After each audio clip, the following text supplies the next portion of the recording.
Government has ramped up its testing for COVID-19 and experts tell TV6 it's only in a couple of weeks officials would get a clear picture on the prevalence of the virus in TNT. April the 20th is next week Monday.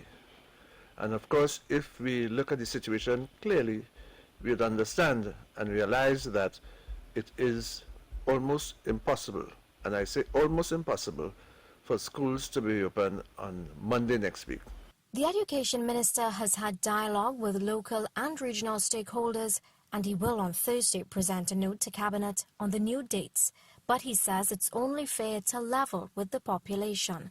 Several pockets of the school population are already anxious, the 19,000 odd, due to sit the local secondary entrance examination administered by the Caribbean Examinations Council.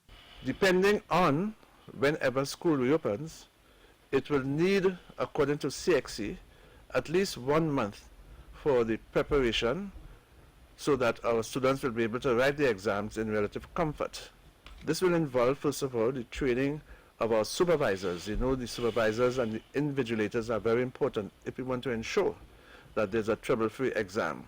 That would mean an October date for those exams. So whenever school reopens, then it will take at least 1 month before the students can write the exams. And then for the exams to be corrected, that will take another month. And for the placement to be done, as you know, the SEA is really a placement exam. That will take another month. But thousands more are enlisted for CXC and CSEC exams. A few weeks ago, government opted for June-July scheduling. But even that, he says, may not be plausible. Because the situation is so fluid, it changes almost every day. It seems to me that that also is something that we have to look at again. And even when the examinations do kick off, the format, he warns, may be changed. CXC is putting forward the position that in order to assess our students, instead of the students having to write paper 2, which is the long paper, the assessment will involve the SBAs and the paper 1, which is multiple choice.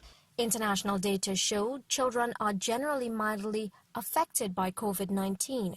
However, the Education Minister made it clear that these decisions are subject to change, with priority being given to the health of students and the wider population. If we have in a school, the average student population in a school might be about 500 to 600, we have to be very careful that not even one of those students is infected by this virus. Because if that is the case, then that student can infect so many others. According to data from the Ministry of Health, 2 persons under the age of 18 have tested positive for the virus.